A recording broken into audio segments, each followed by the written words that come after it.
Assalamualaikum dan selamat malam. Ya, nama saya Jack. Ya, saya sebagai seorang usahawan dari Penang. So datang dari Penang malam ni. So soalan saya, ya, saya mengundi sejak PRU 9. So selama itu saya sebagai pengundi atas pagar.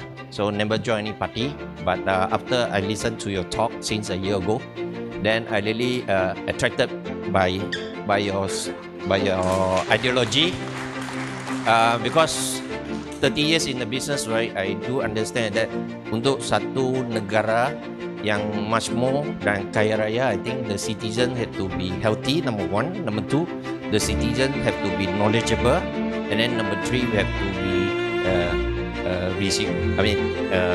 corruption free. So I think these three main agenda that I read through your agenda. I think you have listed down all of that.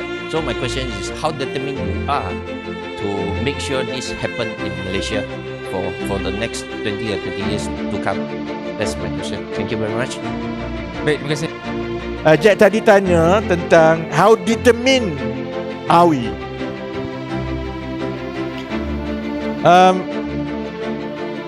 I've decided to walk away from everything.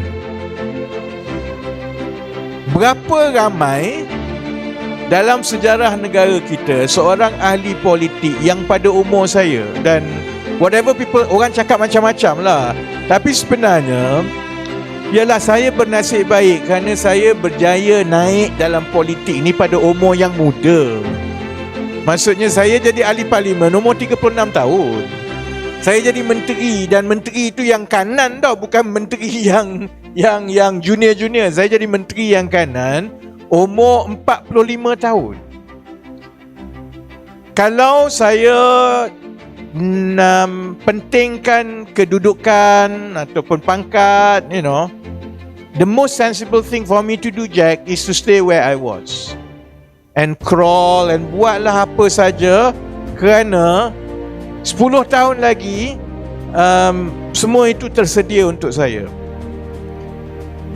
Saya sanggup walk away from everything. I lost my job, I lost my house and a car tau.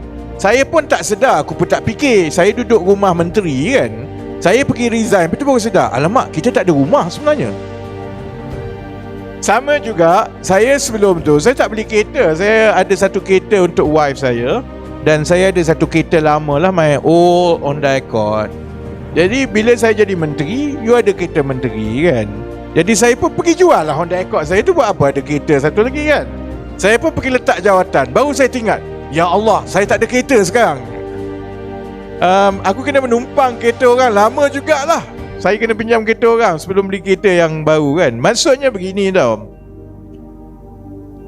I think by the mere fact that I was willing to walk away from everything and start from scratch, zero,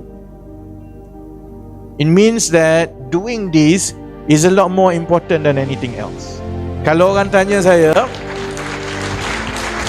tadilah ada yang tanya, Amirul tanya kalau jadi PM ke apa. Kalau tanya saya, track my speech sejak saya lancarkan bersama. Track every single one of my speech. I hope you will see that it is not a motivation for me untuk jadi PM ke menteri. I've been there. Saya dah jadi menteri semasa kerajaan ditubuhkan, pelantikan menteri, pembentukan kabinet, semua itu dibincangkan antara saya dengan Datuk Seri Anwar, dua orang saja. I've been there. I've been throughout the process. Dan bagi saya, doing this is a lot more fulfilling than that. Ada orang dia suka jawatan semua, saya tak suka. Saya tak suka orang keliling semua. Sebab bagi saya, kalau kita ada jawatan dalam kerajaan jadi menteri ke apa, but you don't solve problem, you don't make a difference, I don't want to retire feeling like that. Might as well saya pergi join you, buka company, jadi joint venture lah, baik jadi kaya, so that more money I can help more people kan. Jadi this is the stage of my life now. Saya lebih berminat untuk bina satu parti yang future proof. Maksudnya develop yang baru, offer something, listen to people, start daripada bawah dulu. Dan saya rasa lah, I've gone through that learning curve.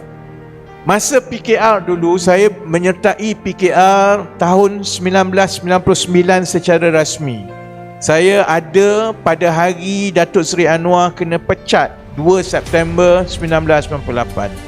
It took us lebih kurang daripada 1998 sampai 2022, 24 berapa tahun tu?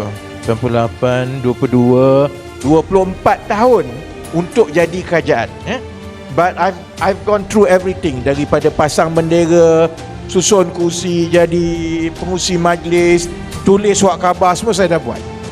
Dengan skill yang ada itu dan pengalaman selama 22 tahun untuk menukar kerajaan BN dahulu, saya rasa kalau saya dedicate my life doing this 100%, saya rasa 5-6 tahun cukup tau Jack to get it done.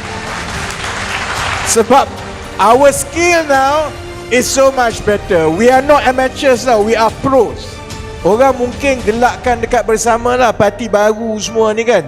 Dia lupa muka-muka ni, ini pro tau. Syukri Razak ini ialah penganjur demo terbesar Malaysia dulu. Korang je tak tahu apa yang kami tak pernah buat sebelum ini. We have gone through it, we've done it. Dan sebab itu saya rasa masa yang kita perlukan sekarang adalah jauh lebih pendek daripada masa yang PKR dan PH perlukan dahulu. So, give and take is a bet that I'm willing to make. And I've put everything that I have and I don't have back to the wall. Dan saya punya rahsia lah, petua saya kepada dengan kawan-kawan yang menonton kan, sama dengan kerja ke, dengan bisnes ke, kalau you nak berjaya, you jangan duduk selesa. Ambil keputusan yang kita duduk betul-betul di tepi gaung. You tak survive, you jatuh gaung. Only when you are on a cliff, you will fight till death. Dan itulah yang membezakan antara satu kumpulan yang berjaya dengan satu kumpulan yang tak berjaya. Sama macam kita kempen tahun 2016, 2018 dulu. Kalau orang tanya, kenapa saya gila-gila sangat? Sedangkan saya takkan bertanding pun tak boleh. Saya tak boleh bertanding sebagai ahli parlimen pun. But it's either that or saya masuk penjara. What choice do I have? Maka saya lawan betul-betul lah. Every day, setiap hari ada 7-8 ceramah keliling Malaysia, non-stop. Because it's my freedom and my family's freedom. Sama juga macam sekarang, it's my freedom and my family's freedom. My back is to the wall, I'm at the cliff. Kalau bersama ini tidak berjaya, then saya confirm akan ada masalah yang besar, kerana kita lawan semua. Siapa pun jadi kerajaan, dia akan tengok bersama ini sebagai musuh yang besar, kecuali bersama menang dan jadi kerajaan. So what choice do I have? Terima kasih.